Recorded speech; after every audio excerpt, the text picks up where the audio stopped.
When I begin to work with a subject, I have nothing to work with, and therefore the production is one which I structure gradually. The most important aspect in such a psychodramatic presentation are production techniques. Now, for instance, if I may invite you up, Sue, why don't you come up for a moment? I'd like to demonstrate with you how such production techniques are used. Now, in general, Sue, there are three types of production techniques which I'd like to demonstrate in this lesson. So one is the technique of representation. The second is the technique of reversal. The third is a double technique. Let's start with the first one, the technique of representation. For instance, you, Sue, to give you an illustration, you are from? Tarrytown. Tarrytown. I would like, for instance, to meet your mother, right? Your mother isn't here. No, right? she isn't. No, and she couldn't come. We have, therefore, to portray her by means of someone who is particularly trained to take such roles. Now, these people are called auxiliary egos, as you know, and we have here a number. Now, I would like, for instance, Zerka to come up and to portray the role of your mother.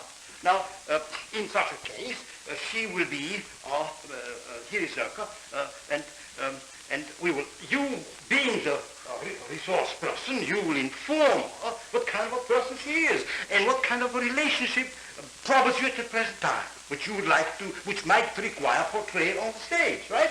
And then, of course, we will proceed from then on. She'll be your mother and you will be yourself.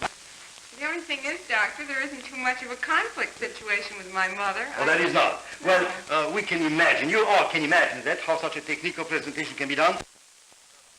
So let's move now, thank you so much, Zerka, and we'll move now to a second technique, which I discussed before. It is a technique of reversal.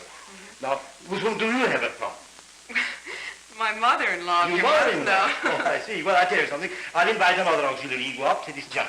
Now, Jana, if you'll come up here, and you see, in the role, in the reversal technique, you will take the part of that person with whom you have conflicts, that is your mother-in-law, and she'll take your part. Right? And now you structure with her a situation we would like to see with your mother-in-law, and she taking as well. She takes the part of Sue. All right, go ahead. Well, usually she comes over at night when I'm washing my hair, something rings the bell, and I have to go downstairs. Go ahead and see. Let's see what happens. What would you do? Well, you'd be coming down the stairs, and I'd be standing there waiting, usually tearful. And so you'd say, "Hello, Mrs. Russell." Mrs. Russell is her name. And I'm Sue.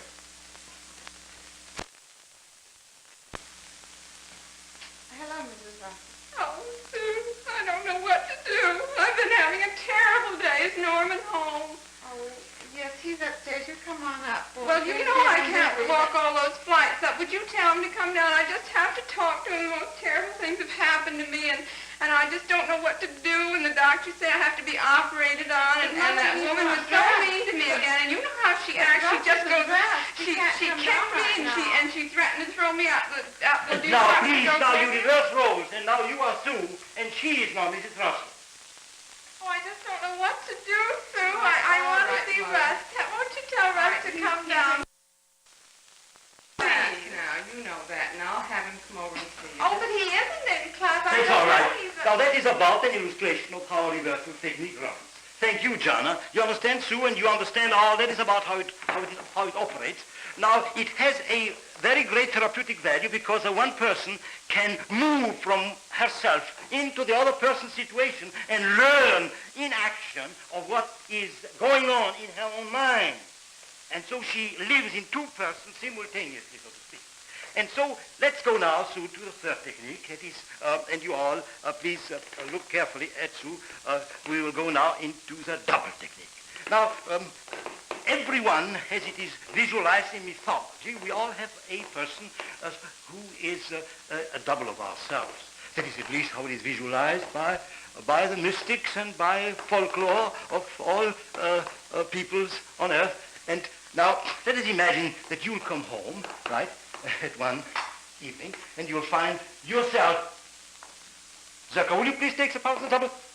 And you'll find that there are two shoes in your living room, let us say. And now, you, of course, as regular doubles, you will move the same way, you will talk the same way, you will feel the same way, and you will complement yourself.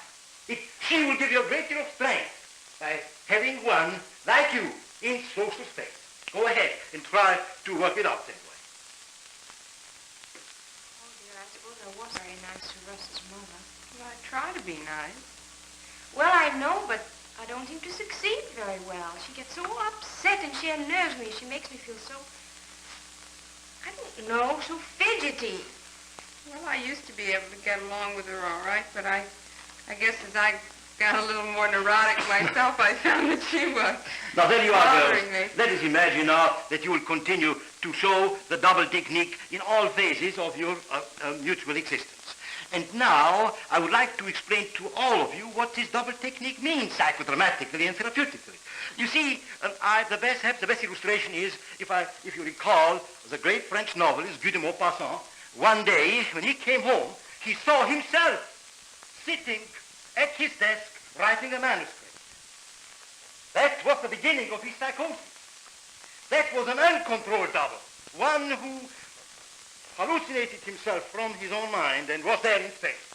But we are projecting the double voluntarily upon the stage, giving you a double so that you may learn and maintain control of your own mind.